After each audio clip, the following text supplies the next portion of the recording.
Hi there, and welcome to this tour of my independent tutor tracker.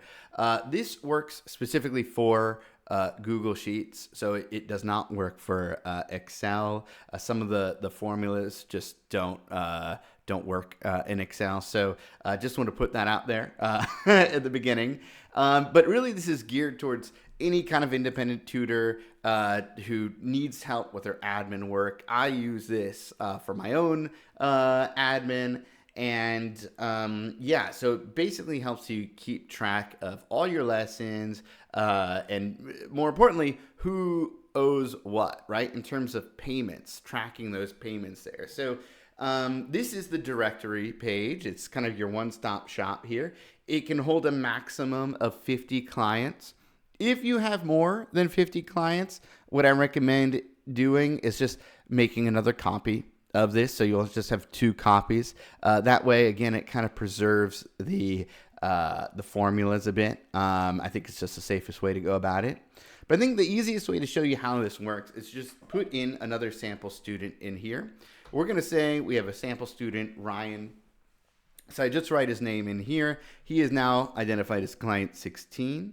We're going to go to session info. This is your bank of all your lessons, every type of thing that you offer. So we're going to make Ryan's piano lesson, and we're going to say that's $45 per hour. So after that's put in there, that is put into your lesson bank. You don't really have to go there too often, to be honest. We're going to just click this hyperlink to client 16. You'll notice it has his name there, so you know you're in the right place. So each student will have their own sheet like this, and this is where you're logging both their lessons and their payments.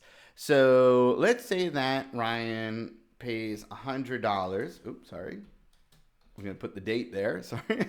Right, $100. And you'll notice you could put in the method of payment here through this drop down. It adds the credit there. So we know he has $100 of credit now. When you have a lesson, you'll put the lesson date in. Then you can go to this drop down and it will already have Ryan's lesson in here. You'll notice that there's this status bit here. And what that's doing is kind of telling you, basically, 1, if everything's okay. 2, if there's an issue, or 3, giving you instructions on what to do next. Like here it says the lesson type, we've selected it, but we haven't put in the duration. So let's say that lesson was an hour and a half, right? So now it's telling us we have to do one more thing, which is just to hit this checkbox. Hitting that checkbox confirms that the lesson has taken place, that it was covered. So we're good to go there, right? So you kind of just do this every time you have a lesson.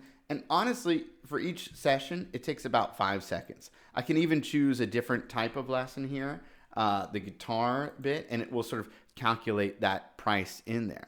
You'll notice now, though, that the status says partially covered by credit, collect $750. That's because the total here goes over 100. It's $107.50. So it means that now there is a debt, right? And if I try to put another lesson in, let's say math tutoring for Ryan, now it's in red, right? That's an alert telling you that I've accidentally marked this as paid.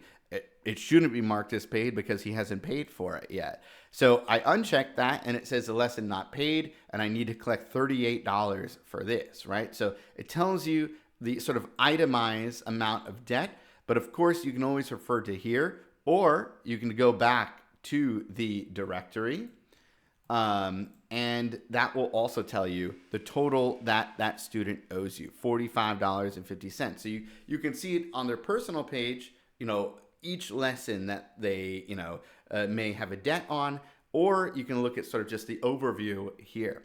But yeah, that's basically how this works. Yeah, thank you for your time.